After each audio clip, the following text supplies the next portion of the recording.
All right. Good afternoon again, everybody. Thank you for joining us. Just as a reminder, we're here to talk about the New York Wines Export Program. And again, welcome to all of the familiar faces. It's lovely to see you. And for those of you who are new or who are watching the recording, I am Val Ross, and very shortly you will meet the rest of your international export team. I just wanted to take 1 minute to quickly set the stage as to why we are here and talk about what we're going to be doing next. This program is a long-standing program of the New York Wine and Grape Foundation. It has been funded by the USDA Market Access Program since 1993, so almost 30 years. It's functioned in different ways on and off. And for the past few years, kind of before Sam and I came on board, from what I can tell, there was a very specific focus, as well there should be, on sales. Dealing with specific trade barriers, talking about shipping, high cost of doing business, tariffs, politics, and that's definitely still a focus to deal with all of those issues for you and help reduce those barriers for you. But we are also now very strategically and intentionally using the New York Export Program as our international marketing program with a focus on consistent messaging and branding of New York wines. So hopefully that all makes sense to everybody. The program goal is certainly to connect to buyers, so primarily importers and retailers, and inform them about the unique qualities and the value proposition of New York wine so that it can be marketed and sold at a price point that is profitable all along the distribution chain. And that's a big goal to achieve. This is not easy. So a little over 2 years ago, we began discussions with the team that you see here now from Bryant Christie. And Bryant Christie is a firm that does specialize in international market development for various agricultural industries. They also work with the Wine Institute in California and the Northwest Wine Coalition, so a lot of experience in this kind of project. They were officially brought on to manage MAP activities in April of 2020. And since then, we've really worked quite closely with them to improve our programming in many ways. So defining our strategy, refining our activities with your input, making sure that our sales goals and our branding goals are really well articulated in our annual grant applications, and bringing the program, and this has been a big one, into alignment with some new USDA compliance regulations. And then additionally, continuing to think very creatively about inroads to specific markets, creative partnerships with media, sponsored content, partnerships with government agencies like the Liquor Control Board of Ontario, and of course, having to explore virtual events and other creative types of experiences. We've been really successful in that over the past 2 years. So here we are, luckily, based on that recent program success, the USDA increased our export budget. I know we're going to talk more about this, but 38% starting next program year, which begins July 1st. And so it just made sense to us, I think, as our marketing reps and our Bryant Christie team really dig into starting their strategic plans. We'd like to get a jump on gathering ideas from you about your experience in the current program, what your opinion is on what's working and what can be improved. Heard a lot about bottle books. I'm sure we're going to touch on that today. And then talk about opportunities we might not have considered yet. They could be opportunities for types of activities or opportunities in a different market altogether. So we want to talk about that. Everything is on the table. So hopefully that was brief enough, but gave people a good intro. And I think with that, I'm going to hand it over to probably a woman you all know and love hearing from, Tamara Thorberg from Bryant Christie. Thank you. Yeah, thank you, Val, for the kind introduction, and good afternoon, everyone. My name is Tamara, and on behalf of the entire Bryant Christie team, we want to thank all of you for joining us today as we discuss the future of the New York Wines Export Program, which, as Val mentioned, has been recently bolstered with additional grant funding from the USDA. We want to make sure there's a lot of time for robust discussions because we're eager to hear your feedback on how we can take advantage of this funding to strengthen the export program and learn more about your strategic export priorities. So hopefully all of you have seen the discussion questions we have sent in advance. But first, we thought it'd be helpful to provide a brief overview of how the export program is currently structured, a summary of recent and upcoming activities for the rest of this program year for each target market, and some lessons learned and key trends we've seen in recent years. We hope this information and additional context will help get everyone's wheels turning before diving into the discussion questions. So let's start with a brief overview of the export program. As most of you know, it's currently being funded primarily by two USDA grant programs, the Market Access Program, or MAP, and the Agricultural Trade Promotion Program, or ATP. For MAP, New York typically receives a grant of about $475,000 per year, which are assigned towards particular international target markets to promote New York wines. This includes Western Europe, Asia Pacific, Japan, and Canada. MAP funding also supports global marketing and messaging efforts that benefits all of our target markets. And as you can see, excitingly for the next program year, which begins this July, our MAP budget has increased substantially to over $667,000. So we'll talk a little bit more about this increase later on. As for ATP, the foundation was awarded a grant of $350,000 to develop and execute a collaborative US wine region promotion with the Liquor Control Board of Ontario in Canada. However, this is a one-time program that will expire next year, 2023, and the remainder of the funds have already been allocated. And just a reminder that our program year runs from July 1st through June 30th. So we are nearing the end of the current program year, and we'll start recruitment for the next program year in a couple of months. So here's your full BCI export program team. We're all on the call today, which includes myself, Melissa Balding, Sarah Jelpy, and Clara Nowinski. Together, we work really closely with Sam, Val, and the entire team at the foundation on the management and execution of the export program.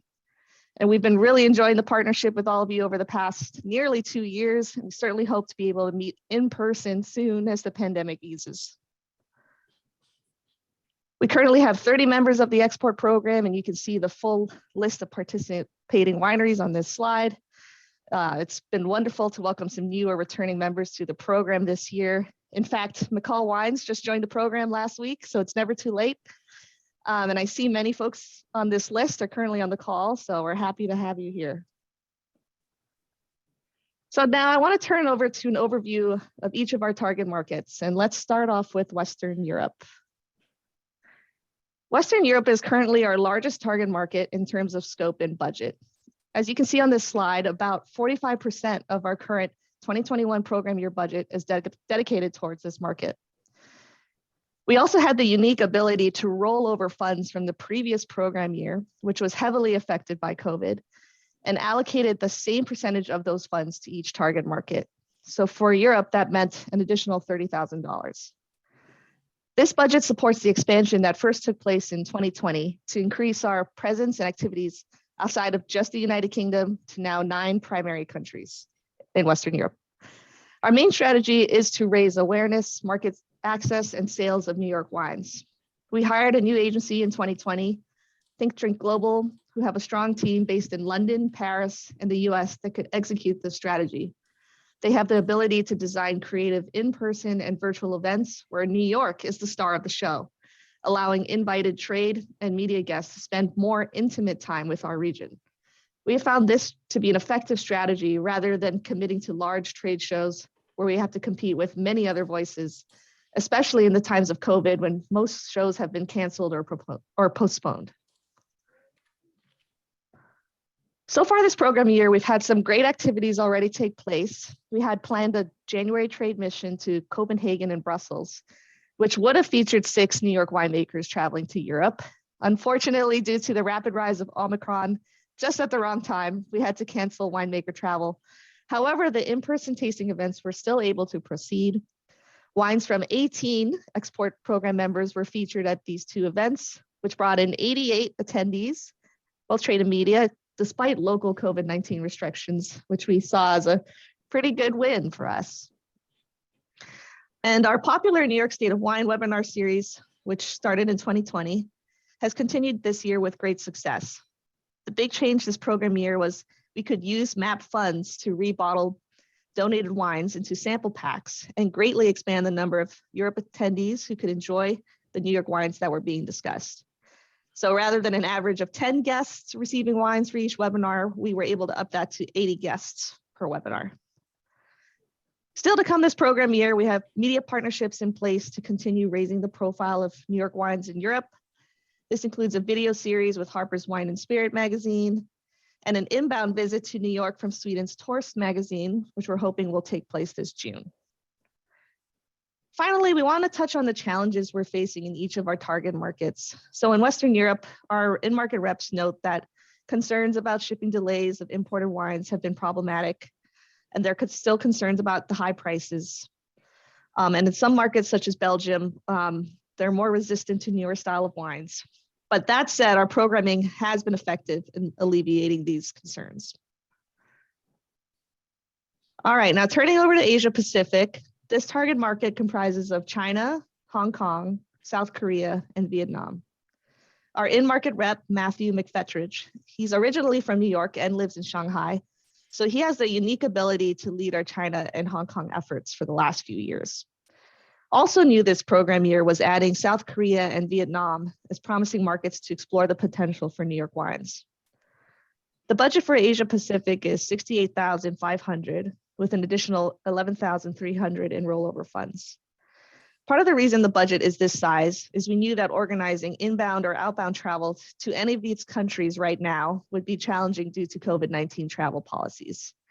Matthew's able to travel across China, which is great, but we've had to rely on developing partnerships with potential New York ambassadors in the other countries to help plan and attend our events. And as you can see, we have specific strategies for each Asia Pacific country, although all are centered around trade education and creating awareness and demand for New York wines. We got off to a great start this program year with the James Suckling review of 96 New York wines, which was published in August 2021.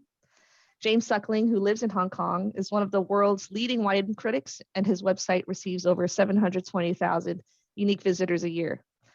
It was great to see that 69 of the New York wines reviewed scored a 90 or above. So this was a great opportunity to increase international exposure about the premium quality of New York wines. We were also able to host a webinar in China this past November, which targeted Chinese distributors and encouraged them to learn more about New York wine brands. We still have events coming up in Hong Kong, Vietnam, and South Korea to connect with importers and on-trade professionals, utilizing support of Matthew's contacts, sommelier associations, and the US embassies. I do want to spend a minute talking about the unique challenges in the China market in particular. In China, our ability to run a full marketing program is quite limited as the foundation does not have a foreign non-governmental organization status. Ooh, that's a mouthful. This is a complicated and financially expensive status to pursue. Just the registration alone takes a $50,000 investment. However, without this status, we're currently limited in the type of events and marketing we're able to do in China. Another issue is the growing trade tensions between the US and China and the increasing number of regulations being enacted that make it harder to do business. For example, there's the recently enforced Decree 248, which requires a facility registration and product labeling for all food and beverage suppliers to China. So we do have a discussion question specifically about China later on, which is why I wanted to provide an update on these challenges. Hong Kong has also had some COVID-19 specific challenges in recent years, with travel bans and lockdowns severely affecting the on-trade industry.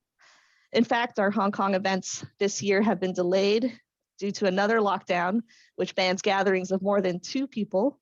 So we are hoping this lockdown eases soon and we can proceed with our events in April instead. And now I'm going to turn it over to my colleague, Melissa, to cover the rest of our target markets. Hi, everyone. Thanks, Tamara. So diving into Japan, the strategy for this market really focuses on developing and increasing the awareness of New York wines and the New York wine brand amongst trade and media and consumers. There's a 2-prong approach to promote both wines that are already in the market in partnership with importers, as well as identify opportunities and connections for wineries that are unrepresented but interested in the market.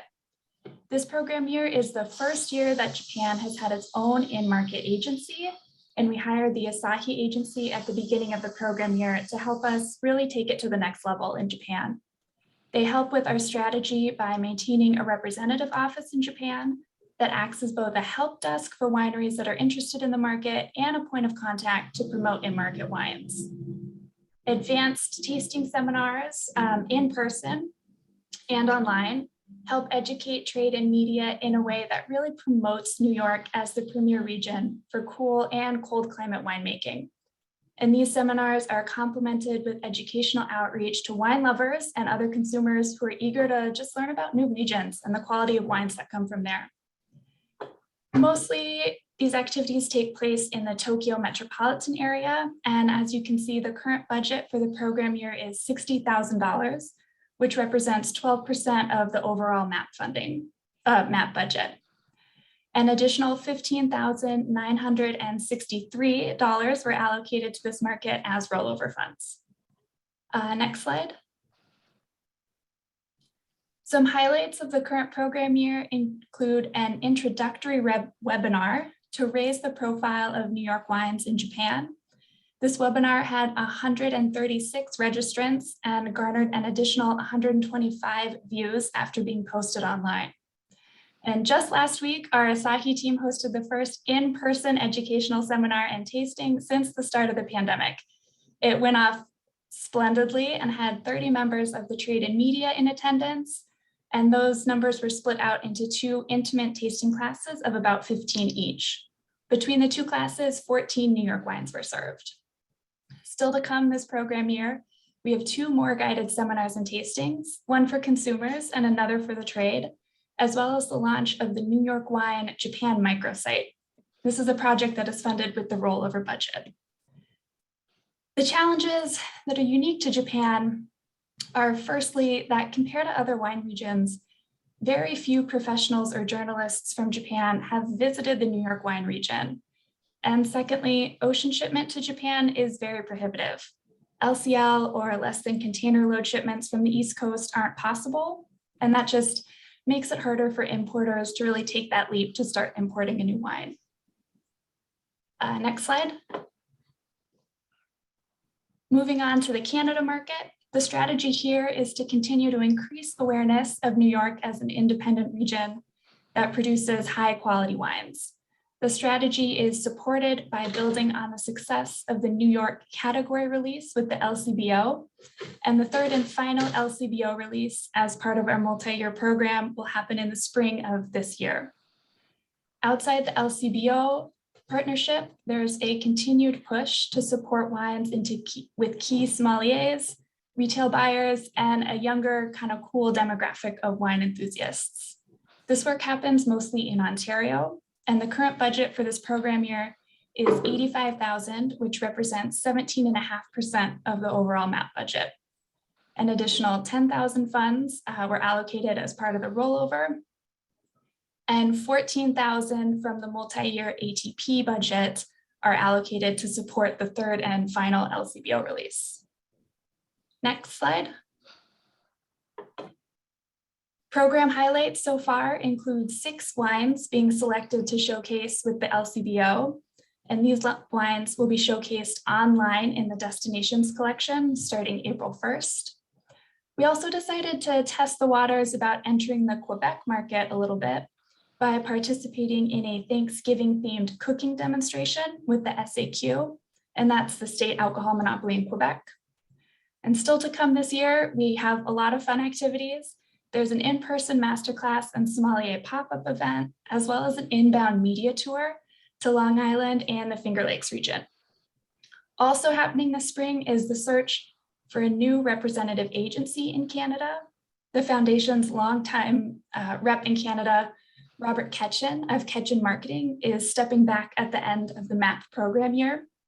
And Robert's been instrumental in the growth that New York wines have seen in Canada, and he'll really be missed. He'll still be involved in the ATP project with the LCBO, and as well as advising the new agency moving forward. We're expecting to have a new rep in place in May. Val, is there anything else you'd want to add to that? Just to echo that Robert will be missed. And I will say that the Canada program was pretty much single-handedly kind of carried by him for many, many years. And the only reason I believe we have the LCBO partnership is his relationship with them. Literally our first meeting with the LCBO, we were sitting down with the president, and he just brought us into the office because, you know, Robert knew him and was respected, and his work with New Zealand in the past, and his love of New York wines. The program was driven by Robert's passion and his belief in New York wine. So I'm so glad he's still going to be involved with ATP and hopefully guiding the new market rep, and hopefully it's not going too far because we need him. He's great. Yeah, I have a feeling he'll always be a champion of New York wines wherever he is. So moving on to the challenges in Canada, it includes raising the awareness for a really premium niche category that New York wines represent. Due to the US-Canada exchange rate, the prices of New York wines are comparatively high to others in the market. And secondly, the LCBO is shifting priorities towards selling higher volumes of fewer SKUs, which will affect smaller boutique producers. Next slide. In addition to supporting our target markets, we also utilize MAP funds in the crafting and updating of materials that support marketing and messaging across all markets. And we have a budget of $76,500 going towards these projects. The first of which is updating the wine course and reference guide. This is a project that Dan Belmont out of the UK is leading the charge on, and we expect to have this wrapped up by the end of June. So the next 3 bullet points here are all under the umbrella of a larger global messaging project, which aims to expand and update New York wine messaging and branding content, which includes expanding the existing messaging pillars, which really build out how we speak about New York wines and the New York wine brand. It also includes new state and regional graphics, and these are along the lines of the state and AVA maps that were created last year. And lastly, it'll include developing toolkits for marketing partners, such as retail outlets and tasting rooms. For this next bullet point, a digital guide and an information hub, we're working with an agency to develop a modern and really user-friendly way to communicate about New York wines and the New York wine region. And lastly, everyone's favorite, BottleBooks. We do use global funds to pay for the BottleBooks platform, which is a really great way to store information about your winery and your wines. All of our reps across all of our markets have access to this, and it makes them able to pull tech sheets and share information about your winery and your wines with trade and media really easily. So with that, I'm going to send it back to Tamara. Yeah, thanks, Melissa. So now that we've reviewed our current target markets, we also want to provide a quick summary of some recent lessons learned and key trends we are seeing for our export program, with feedback directly from our in-market reps. Since the onset of COVID, we have had to pivot most of our activities to a virtual space in the last 2 years, and we've actually found some great benefits in doing so. It allows more of you to be able to participate in our events and engage with our clients, whereas not everyone has the time or resources to travel overseas.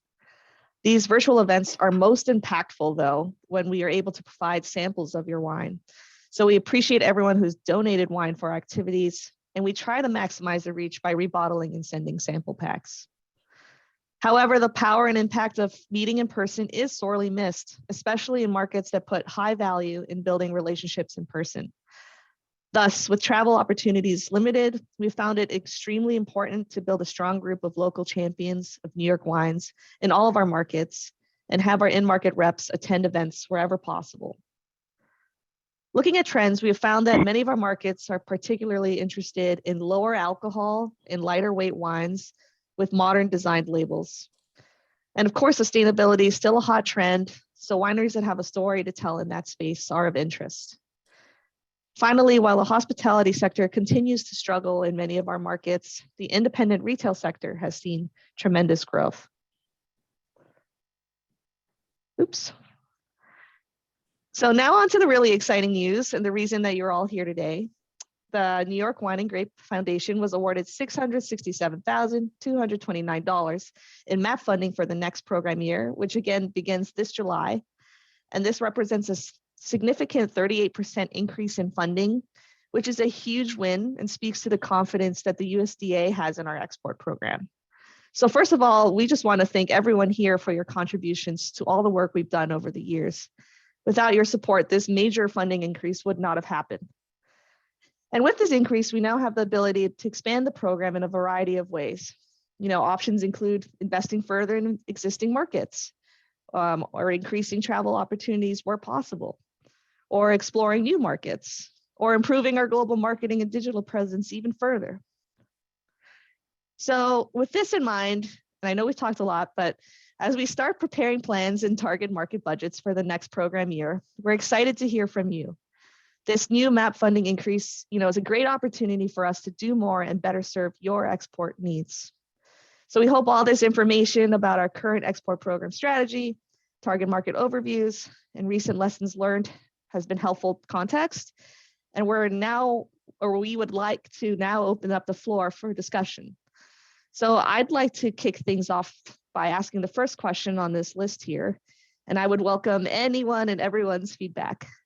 So from your perspective, what export program marketing activities have been effective and or enjoyable to participate in? And what would you like to see more of?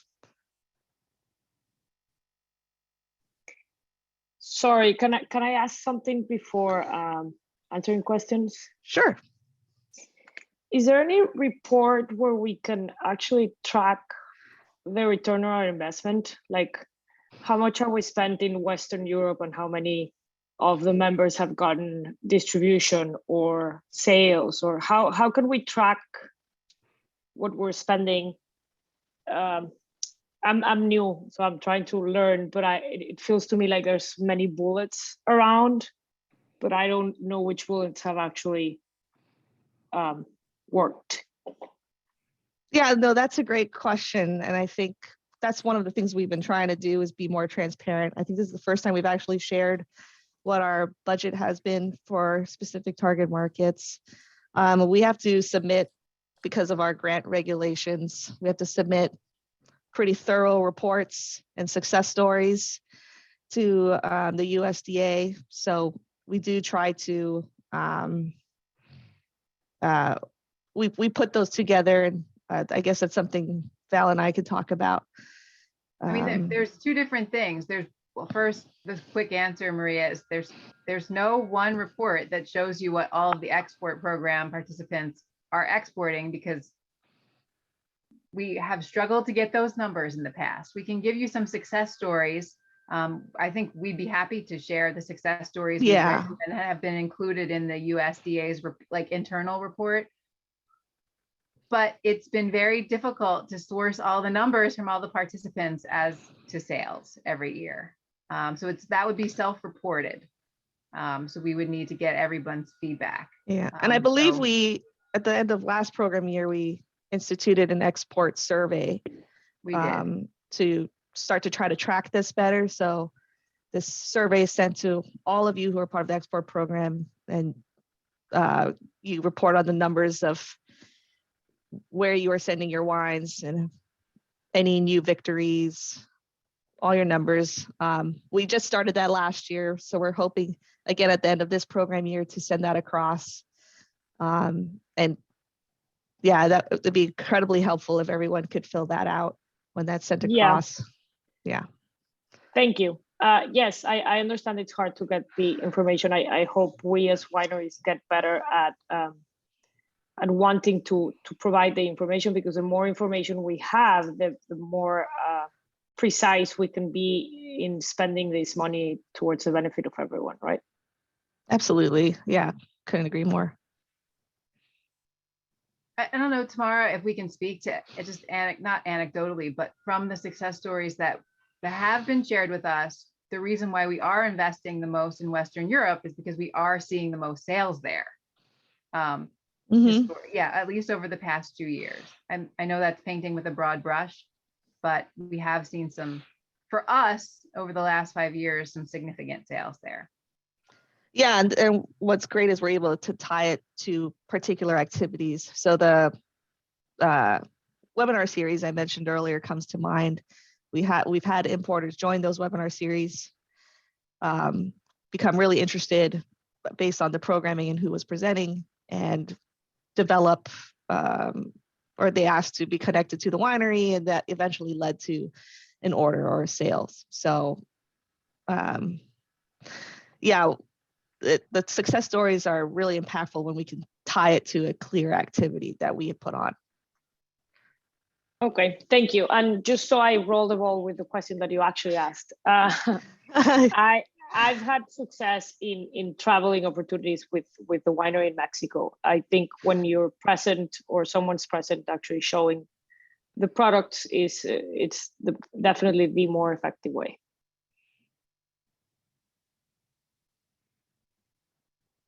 Great.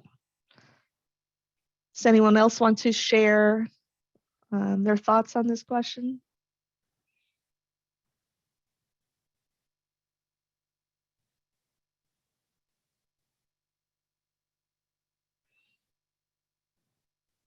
I have Okay. a question, Tamara. So as far as like upcoming events and so forth, everything is still going to be through invitations through bottle books. Like sometimes I feel like I'm missing things. But this is the clear channel. This is the way to be involved. Yeah, we do. Well, we're trying to make sure that almost all of our events are coordinated through bottle books. Although you can see the full list of all our planned activities in our activity calendar, which we send in our monthly newsletter. So I do highly encourage looking through our monthly export program newsletter and taking a look at our activity calendar every month. It's updated every month for that newsletter. Because sometimes there are changes to the dates or new activities are added thanks to rollover funds.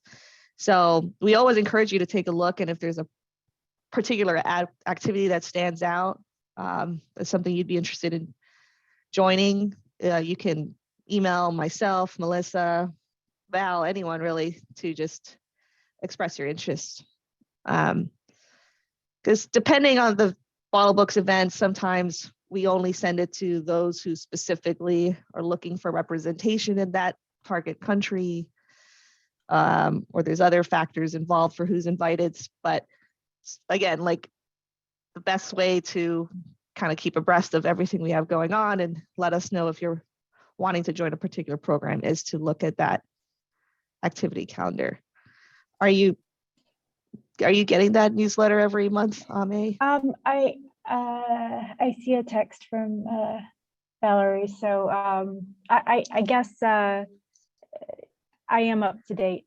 I was just fearful that something was being missed, but I guess we're good.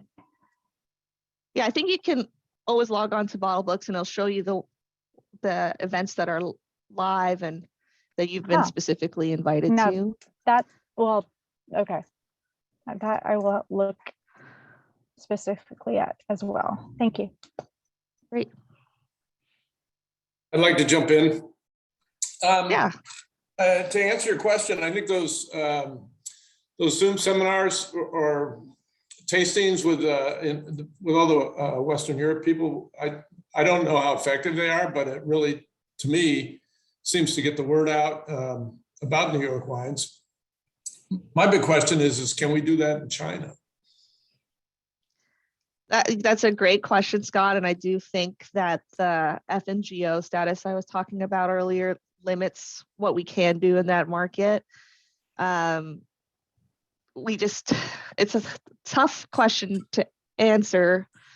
But basically, we have to be more creative and a little bit more covert, I guess. We can't do exactly what we do in Western Europe, where an event is very clearly New York Wines Foundation with all our marketing and logo present. We typically have to work with another organization or another partner who is kind of their branding more, but the topic is New York wines. So we have to do these kind of creative things to organize events in China. And even that's just a little bit risky. If someone from the Public Security Bureau of China kind of got wind of that. We're not completely sure how it'd be interpreted. So yeah, unfortunately, just the lack of the FNGO status in China has made our programming really difficult. Challenging?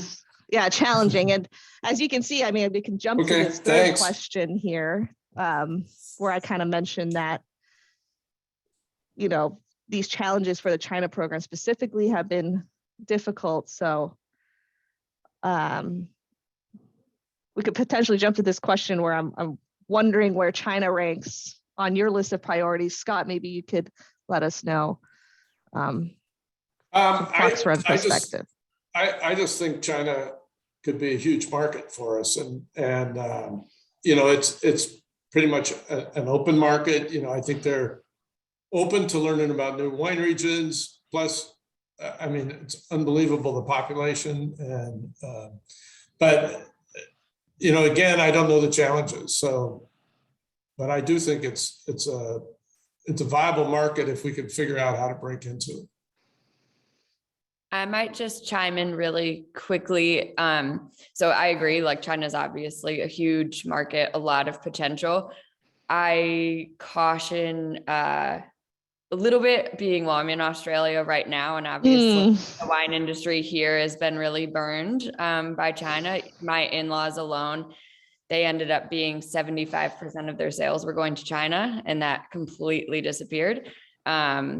Yeah, so I think it is a tariffs. huge opportunity, no doubt, but not to obviously rely too heavily, because I think because the sales are quite lucrative.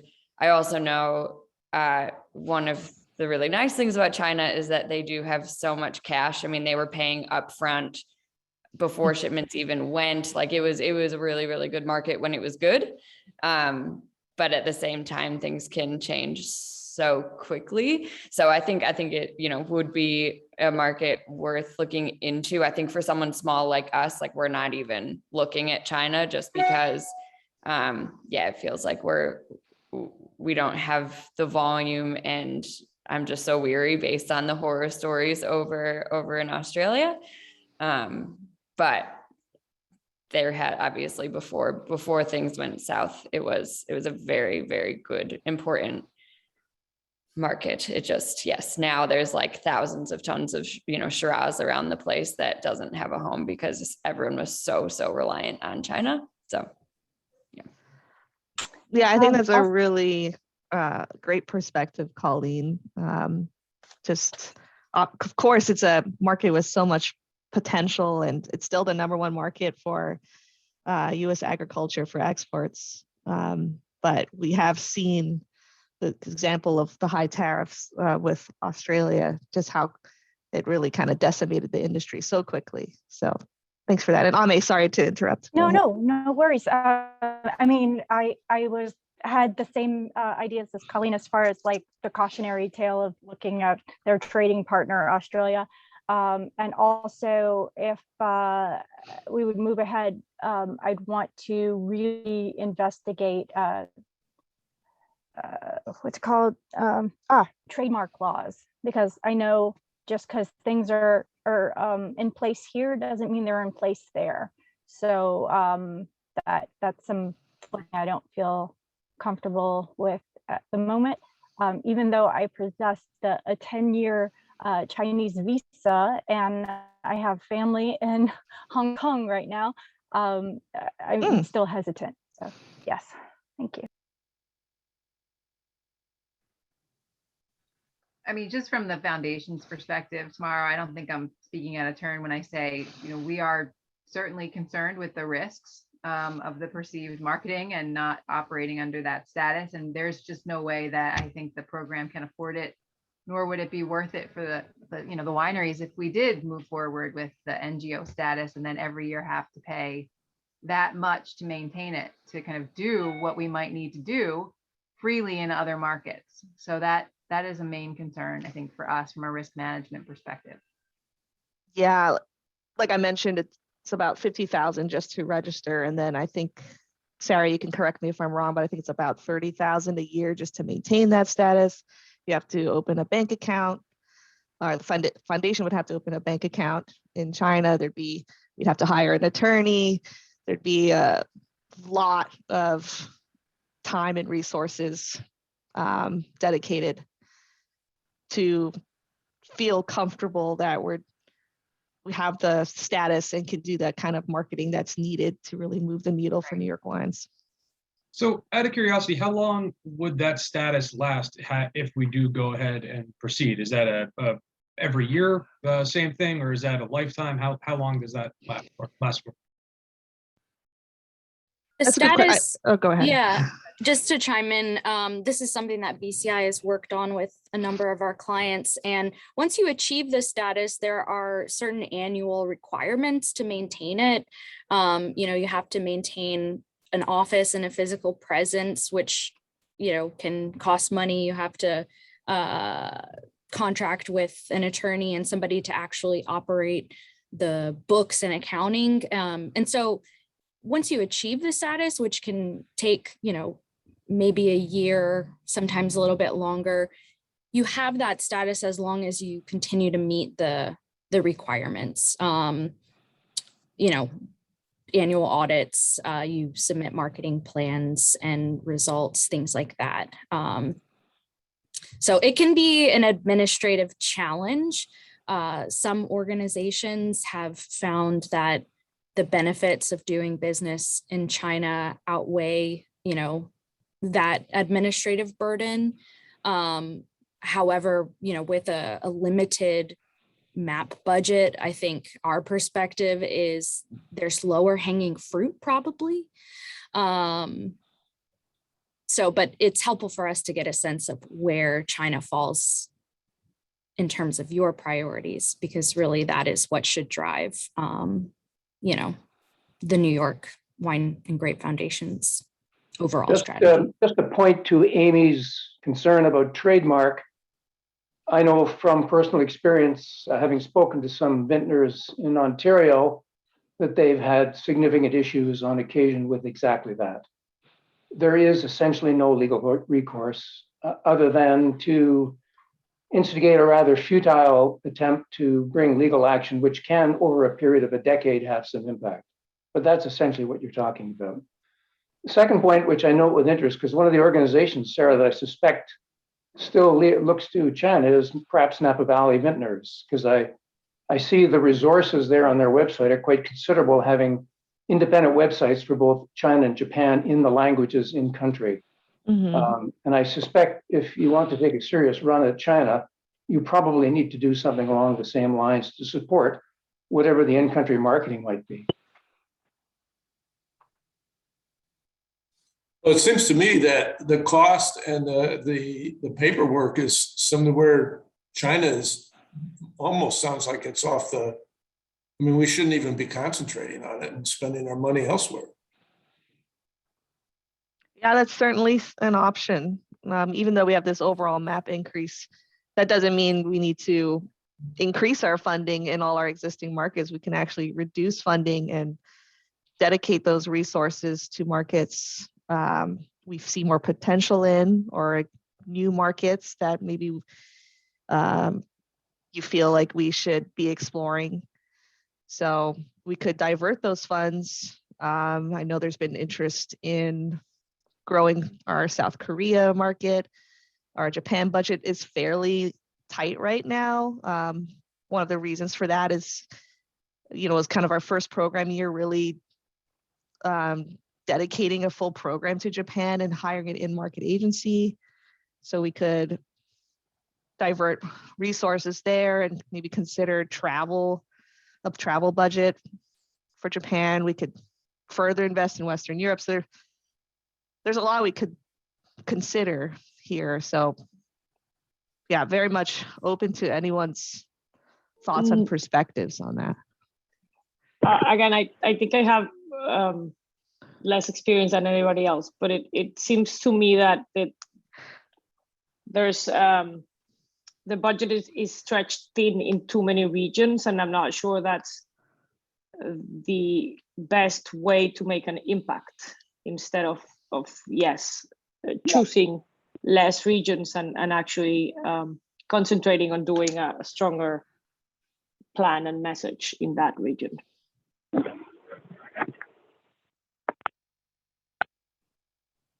Maria.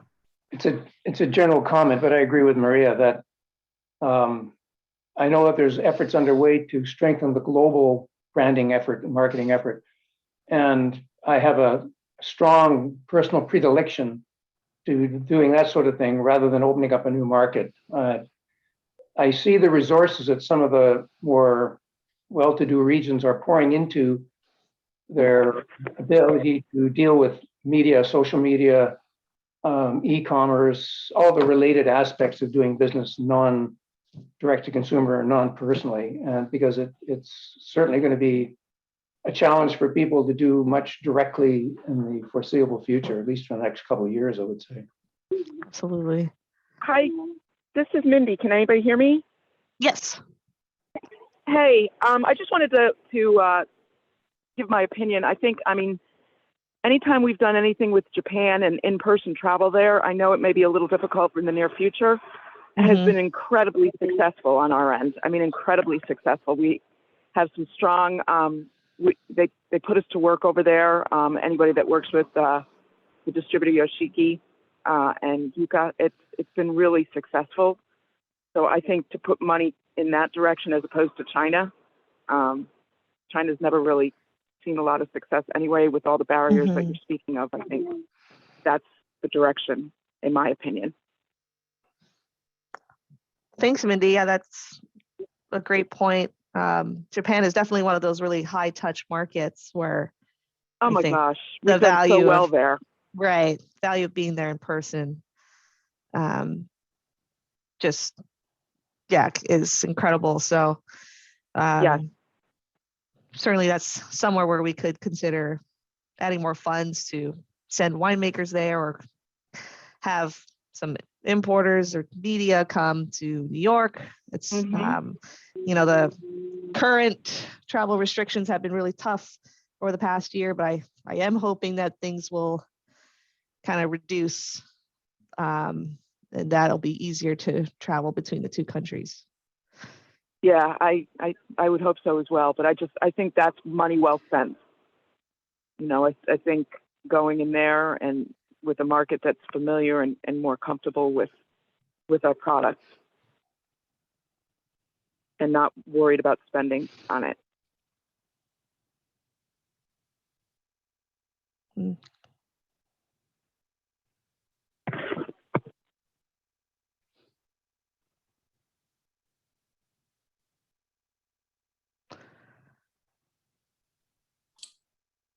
Great. Laura, Well, I don't know if you saw the chat message from Morton. I'm not seeing those very well. Sorry. So the question was that you mentioned a resistance to new style wines in Belgium. So what did you want to expand Let's see if I can pull up specifically what they said.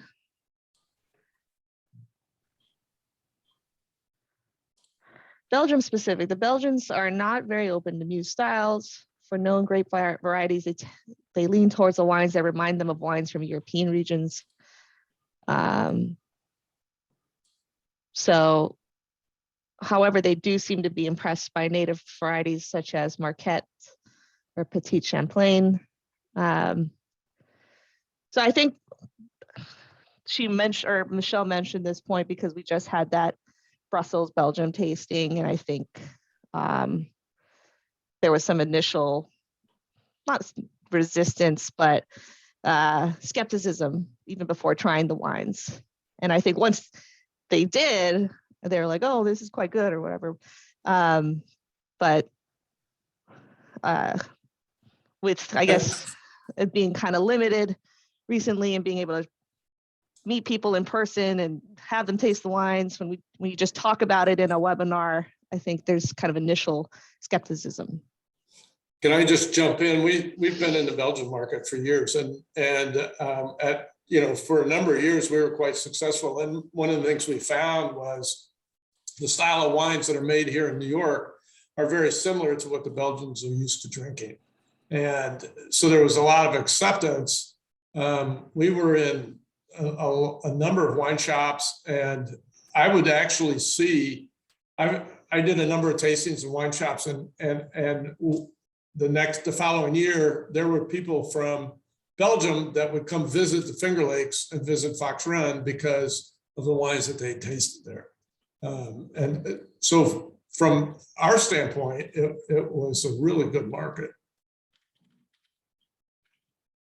Yeah, okay, thanks, Scott. Certainly, you know, this is the opinion of our in-market rep. So if, you know, there's some evidence against that from wineries, it's helpful for us to know.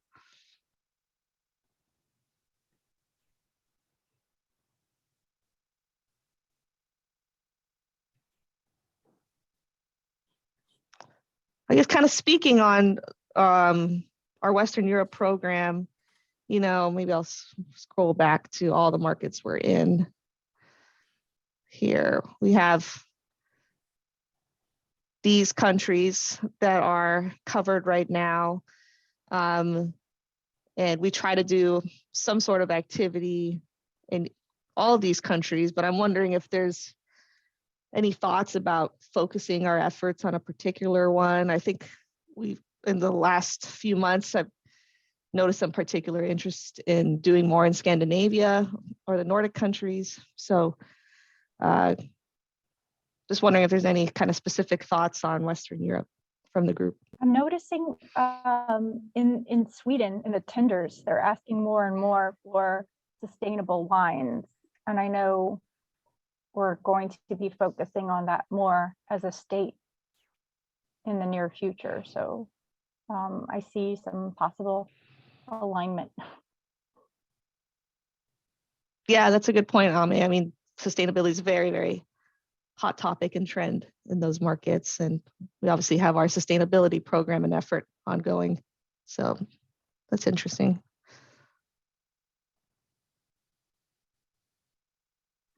I agree with that. We've been getting more and more interest in Sweden and Denmark than anywhere else in Western Europe. We've only been here for a year though, so. I mean, I think staying further north makes sense, right? You don't have these deep rooted wine regions that we're trying to fight against, but there's also really important publications that come out of France and Germany. So you need to be in that market some. Right. Focusing further north does make sense for wineries of New York. Okay, yeah, that's interesting because, you know, we could kind of focus more on PR work in France and Germany, but maybe we prioritize an in-person tasting in Sweden next year. We haven't done that. This program year, like you said, we did in-person tastings in Belgium and Copenhagen. So if there's a particular country you'd like us to prioritize travel to, or some of our bigger in-person tasting events, that's helpful for us to know. This is Max Rohn. We've had some success in Sweden in some of the restaurants. They seem to be very open to the style of New York wines. Right. They have those are the restaurants, but they've got a state-run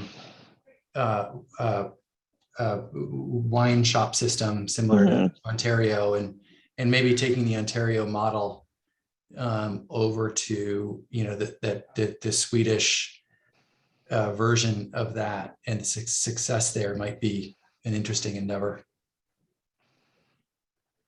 Yeah, thanks, Max. That's, yeah, the Systembolaget is that monopoly, and we could certainly, if we organize like a trade mission or something there, really focus on trying to connect. And yeah, it's really quite brilliant. Actually, Oscar, did you want to? Oscar was just in Sweden. On behalf of Sweden. Yes, Oscar, you just came back, right? Yes, not everyone might not know it here, but I am also from Sweden. So we are, there's definitely interest in Scandinavia. I know, Kelby, you got your wine into Norway also. And based on what everyone is saying here, there is no competing domestic market in Scandinavia. So they're rather Right. open-minded. They are informed. They're curious. Riesling is trendy now. We just got our wine into Systembolaget a couple of weeks ago, and we sold out very quick. I did meet a few writers, a few friends and buyers, and there's definitely certain curiosity there and potentially some momentum that we can take advantage of. I know, Val, you mentioned here that Maria from Törst, the magazine Törst, they're coming here this spring. So I think we're on the right path there in Sweden. And there's again, as Max is saying, there's also opportunity to get wines on the wine list also. The challenge is, again, the pricing. The Swedish crown is now going down a little bit in value. So we're looking at the wines, there's some price pressure on it. That's the challenge we have always in these markets. And Systembolaget is dealing like, it's like Pennsylvania and Ontario. They always want to have a go at pricing. But I think in general, we get interest from journalists and tasters, and there's a big markets. So there's definitely a focus that should be had there. Yeah, Thanks, I would agree. Oscar. We've been in Norway since the start of the year in their monopoly, and the interest in the wines is, I mean, I think Norway is now our second biggest market outside of New York State, which is just stunning. But it's also something that I know our Riesling colleagues, for those of us who are maybe more Riesling focused, in Germany, their biggest markets are the Scandinavian countries as well. There's a real, I don't know if it's because Riesling's trendy right now or what exactly, but the demand is huge from, especially, I mean, they're small countries. I'm kind of flabbergasted at how much they're buying. No offense, Thanks. Oscar. It's very dark in Sweden. There's very little to do. So drinking is on the agenda, my friends. So that's okay. And we're celebrating all the Olympic medals, of course, that we're getting. Sorry. Well, yeah, Norway kicked some butt in the Olympics for sure. But yeah, you mentioned, Oscar, that Torst magazine is coming to New York. I briefly mentioned that earlier, that they're planning, I think, 4-person visit to New York this June. We're still working with them on exact dates, but they're planning to do a 30 to 40 page write-up on New York wines. That's right. So I met Maria also when I was there. And did I understand it right that we'll also do an English version of it, or is that translated version? Do you know? Oh, I don't know. That's a good clarifying question. I'll have to double check on that. I think there might be. I'm not sure. But But yeah, it's a substantial article they're planning to write, which I think would be released later this year. So certainly if you're particularly interested in that activity, let us know. We haven't started building the itinerary yet since we're still waiting on exact dates, but you know what would be helpful too, Oscar? So as we build the itinerary, if you could help us with like building the narrative that we want to tell, like what are the stories that you think will speak to Maria and the, you know, Torst and their audience, and then we can help match up some of the participants and the itinerary. I think that in general would be helpful to us. I know we're going to go down this global messaging path, and we're going to be bringing in a partner to help the foundation just lock down certain AVA messaging and messaging around our stories and our people and our history and our varietals. But I think for the export program in particular, if we could even, it's part of your question tomorrow, I think what messages are effective across the board for these markets. I know Ame brought up the message of sustainability, which seems like a no-brainer, but what are the other things that we can kind of weave into our narrative that work maybe across these export markets, or specifically for ones that you're interested in, like Sweden? Yeah, we can talk about this separately, but I did talk to Maria about that, and she wants to hear a little bit more what other things define the landscape, what more texture and depth to the Finger Lake story and New York story and so forth. So we are definitely something that they are looking, especially when they're going to do such an in-depth article. So yeah, I have some insight. But going back to sustainability, yeah, that is big. That's a key here. You know, they putting pressures even on weight on the bottles that we're using. And so forth. So with something. Yep, we're gonna have to step up our game there, definitely.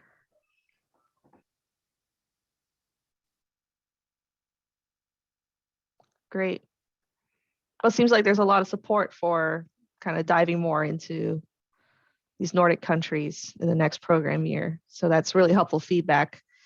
And we can communicate that with our Western Europe reps as we build out a strategy for the next year.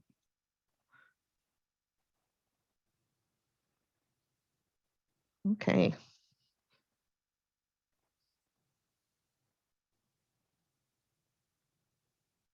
I know we've been kind of jumping around here with our questions, but if there's any other thoughts on our existing markets that we should be investing more in? Yeah, I do want to touch on something real quick, and I know sure, Kevin. Scott had brought it up as well. We've had, I don't know how much success we're going to see out of them, but the webinar series have been fantastic for various different reasons.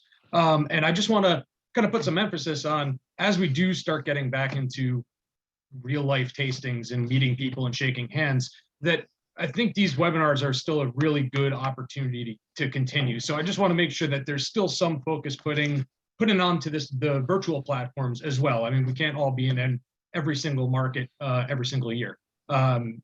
So these webinars are really helpful to, one, get some direct feedback from those markets, and to still make some headway and get some connections out of them. So I would encourage the foundation to continue a strong webinar program moving forward. Thanks, Kevin. Yeah, that's really helpful feedback for us. And I think, like I mentioned, I think that was kind of one of the great benefits we saw of this whole COVID situation was, as we started building more and more virtual events and webinar series, we were realizing that the barrier to join in was easier. To, hopping onto a webinar for an hour is obviously a lot easier than investing a week to travel to a country. So I'm personally very positive about continuing a strong virtual and webinar presence going forward. I would second that. I feel like one thing that hasn't come up yet, I feel like the UK, we always used to treat almost like a loss leader, like you had to pay to show wines there and you might not get a return on the investment, but because so much of the wine world runs through the UK and wine journalism, it was worth it. Know that there are a few of us now that are actually seeing traction in that market to an extent that just justifies it. Sorry for my internet connection here. I was able to catch your comments. Thanks, Kelby. That's helpful.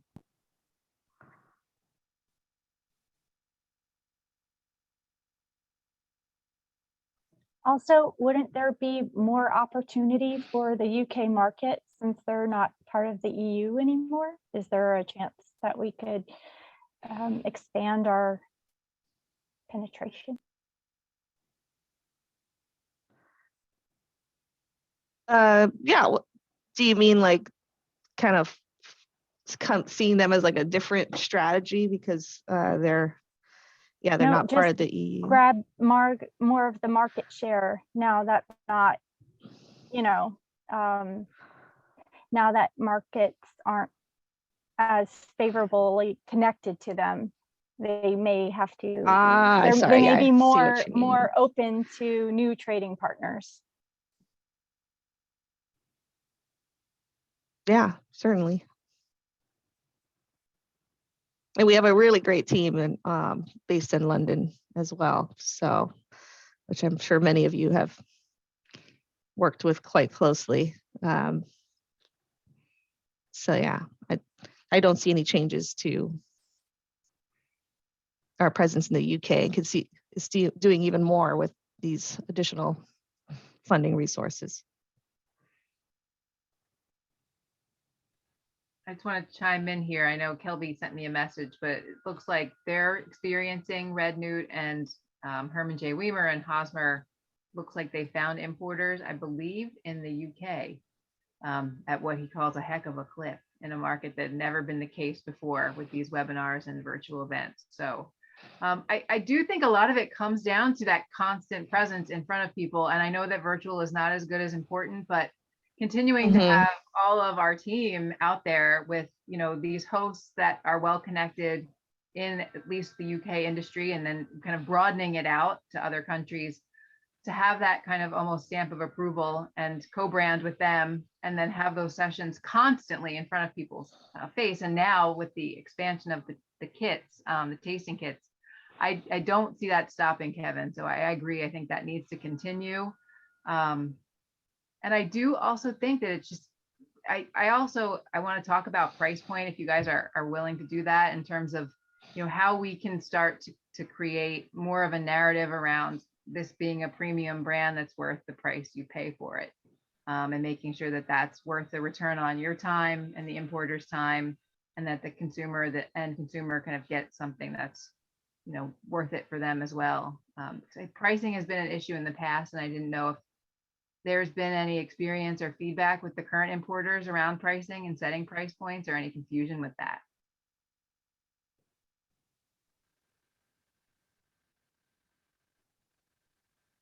Anybody have any importers that were difficult to work with, or deals didn't happen because of price points, or did that move smoothly? I mean, going back to North Can we America, help with that? I mean, Canada can be funny. They've been funny about some price points for sure. Europe, the few smaller, because we also got linked up with a guy in Denmark as well that I'm working on. He didn't really bat an eye at pricing. Kind of to Oscar's point, Pennsylvania gives us the hardest time, and they're in our own country. So there you go. Okay. Yeah, I'd say the UK was pretty challenging initially, with how close they are to Europe. Obviously, they can get things at a much lower price point, but we saw a lot of success once the wine started selling in the market. There was a lot less of a push for reduced pricing or special pricing. But I would say initially that market can be a little challenging if you're trying to send over, especially the wines they're more interested in, which are going to be the higher end. They're not so much interested in entry level wines. So therefore the price point is naturally going to be higher. And so therefore you get a little bit of pushback initially because of the way that market works. But we are seeing that once you get traction there, that the price point then doesn't matter quite as much. I would also jump in real fast. One little learning curve thing that Hosmer has had, depending on the country you're going into, because we are a single wrap label, formatting in a way that when you have to relabel it for export isn't heinous. So if you're a 2-part label, it's pretty easy to just slap on a different back label, but just like if you're not doing too much exporting yet and you're a single wrap label, thinking about formatting. It's a helpful tip. So this might be a bit off topic, but I'm interested to hear from some of the folks that are currently exporting to Europe. With the last couple of years and restrictions in COVID being what they are, I know here in the States we saw quite the increase in retail, and I'm assuming that Europe saw the same sort of effects where it was turned into a much more retail-centric market. And I was wondering what you all thought of the effect of that was. Was that overall beneficial that there was more on the retail side? And what are we expecting next year or two as some of the on-premise places start coming back online? Or was that just really not an issue for the marketplace?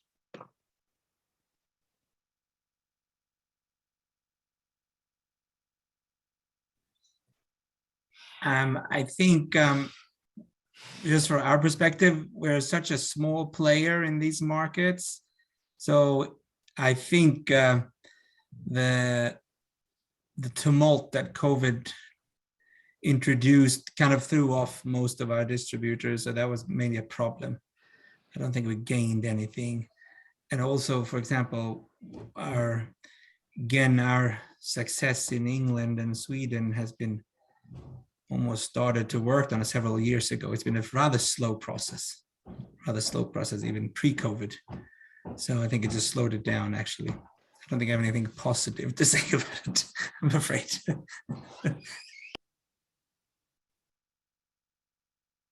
Yeah, and shipping container delays were Mhm. very real thing. We shipped out our first order to our distributor in the UK in July, and they were just receiving it in their warehouse before Thanksgiving. And that was nothing that they did wrong or that we did wrong.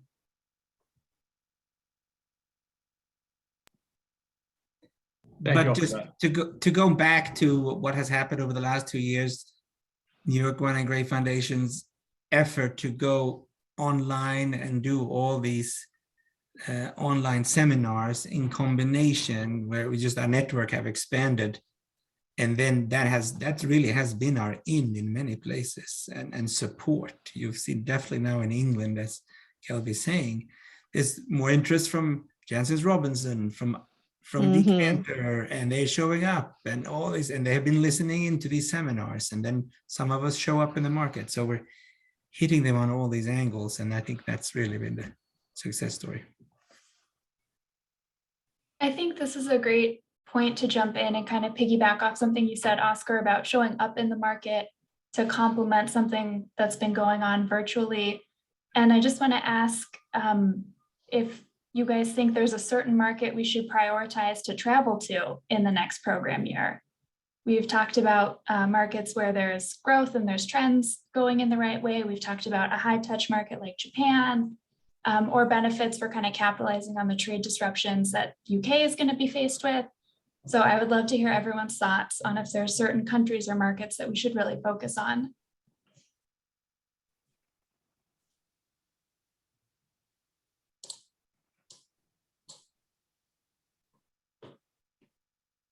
I guess I don't have a specific market in which I think the focus needs to be placed. I will certainly defer to the folks that have been in the export game a lot longer than I have. What I will say is, if there's any way to take these webinar series and just expand the outreach, maybe trying to take a look at some of these markets that we're not currently exporting to, and utilize the webinar series as just testing the waters and doing certain buyer missions to places in South America or to any other region really that we're not in yet.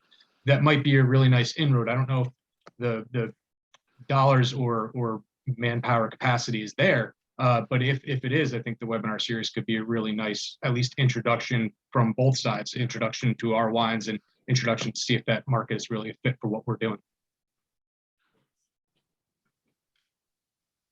All right, thank you for that.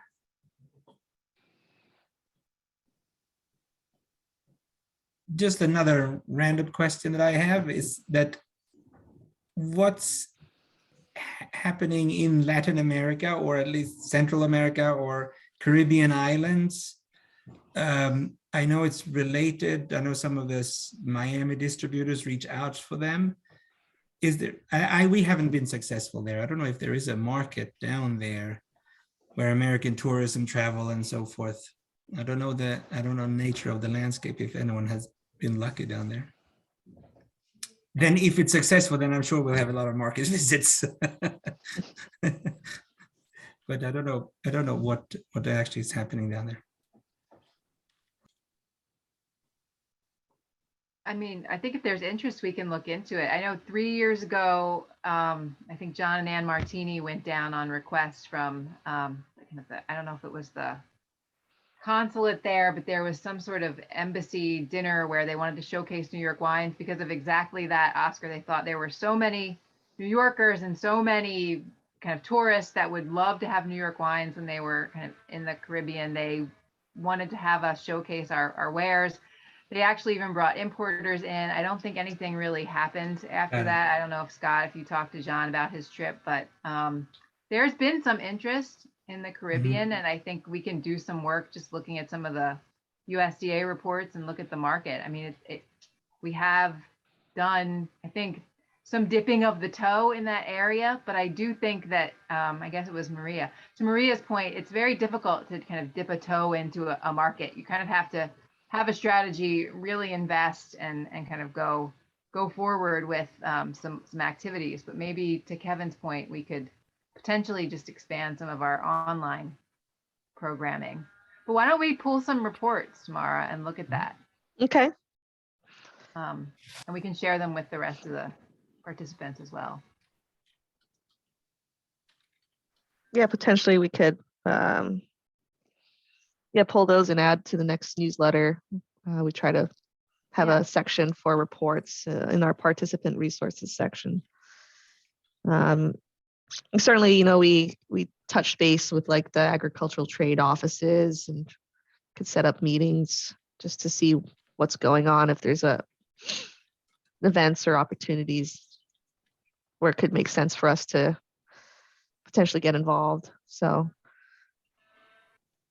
yeah, if anyone, I know we're getting close to our time here, but certainly if you have further thoughts, those are always welcome via email. We could even consider sending out a kind of post-event survey. So this isn't the only opportunity to provide us feedback. We're really going to start diving into building out our strategy and marketing plans probably sometime mid next month is when we'll really start initiating conversations with our reps. So any feedback over the next few weeks, next couple months, we'd love to hear from you and make sure we're prioritizing your needs as we build out the strategy.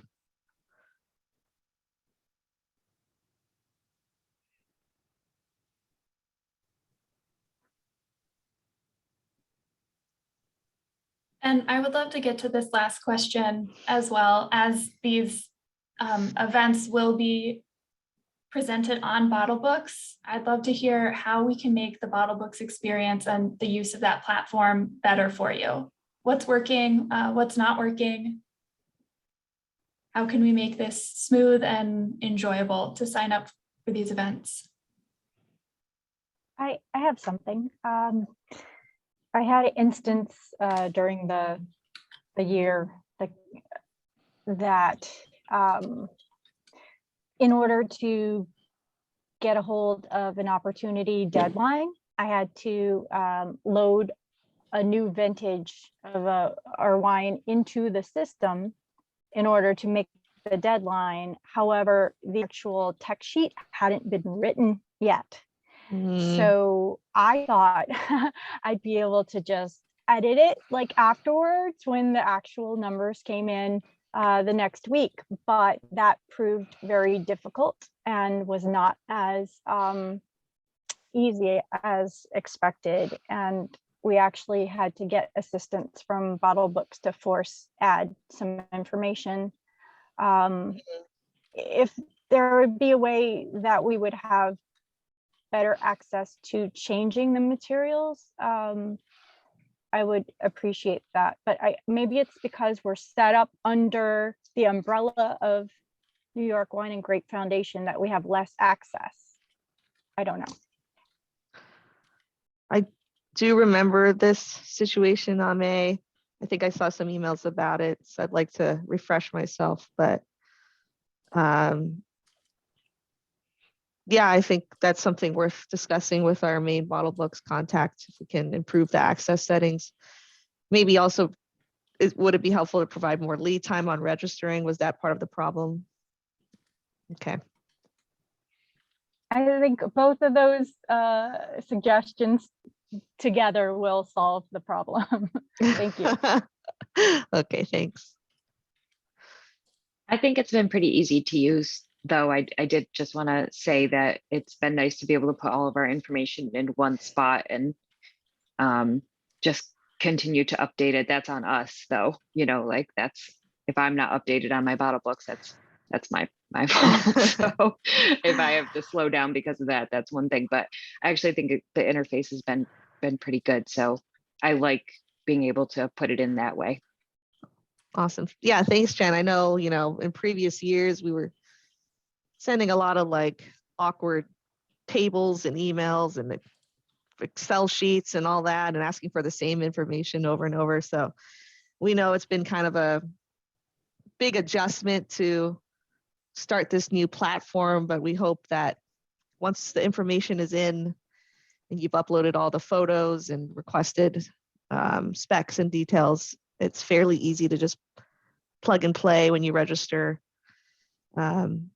So that's great to hear that you found it pretty smooth for the most part. Yeah, I agree. It's been nice when an opportunity comes in. It's not trying to compile all the information again. It's like, Yeah. yes, we're interested. Here are the wines. Great. You know, so like upfront, I guess, yeah, it was a bit of legwork just to get it all in there, but it has made the ongoing sort of jumping on opportunities really smooth and easy. Awesome. That's great to hear. So I will say the one question I did kind of have, which has been, it seems like it's gone back and forth a couple of times, is when it talks about the pricing for the wine and we need to put it into a category. It seems unclear where some of them want FOB and Excel, or some of them are talking about what the retail price is going to be. So if there's any way that in those requests that you could just list out which pricing you guys are looking for to list which category where our products would be in, I think that would just make it a little bit more clear for us. Yeah, I love that, Kevin. I know we've kind of realized lately that that has been an issue where I think reps maybe have to go back to you and ask you to clarify if it's FOB or whatnot. So I think we should definitely be clearer about that, either in that overview section or see if we can better specify that in that particular section of the sign up. Yeah, or if there's just a standard way, you just always want it listed in FOB or always want it on retail pricing, whatever, just as long as it's clear. Thanks. No, that's really helpful. Thanks.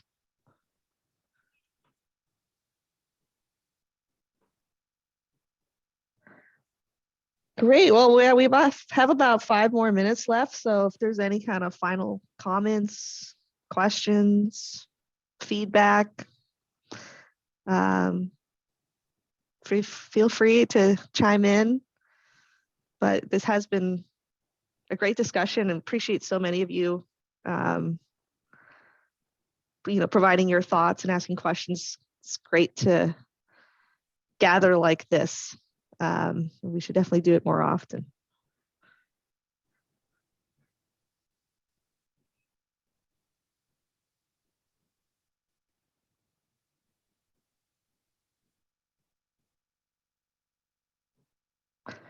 No, Val, any final comments? I actually had one quick question, and people can shoot me emails afterwards or send it to Tamara. I was actually wondering if there's anyone out there that you wish was involved in the program in terms of a spokesperson or a champion or someone that you know in the market that we haven't worked with enough or could work with more, that you really feel like would bolster the program in any of these target markets that we'd be able to reach out to. I think that would be great. So happy to have that during the last 4 minutes as a conversation, or feel free to email if you have suggestions afterwards. I think looking for new people to kind of bring in the fold that might be just on the edges of the New York wine conversation, always something that we're looking for. Other than that, no, just, yeah, exactly, Tamara. Thank you very much. I mean, this has just been a labor of love for all of you, and hopefully it's paying off for some of you, certainly in sales. I think for all of us, hopefully in an elevated presence on the world stage, and that will eventually pay off in sales is what we believe. So yeah, thank you for all of your time and effort, and the Bryant Christie team for just improving vastly overall the quality of the programming, how many activities we have going on, how compliant we are. And believe me, we just went through an audit, so we experienced the benefit of having your guidance and wisdom going through that. So yeah, hopefully people feel good that this program's moving along well and it's in good hands, and that we're always here for you if you need us. Thanks, Val. And yeah, it was great to see some of your faces.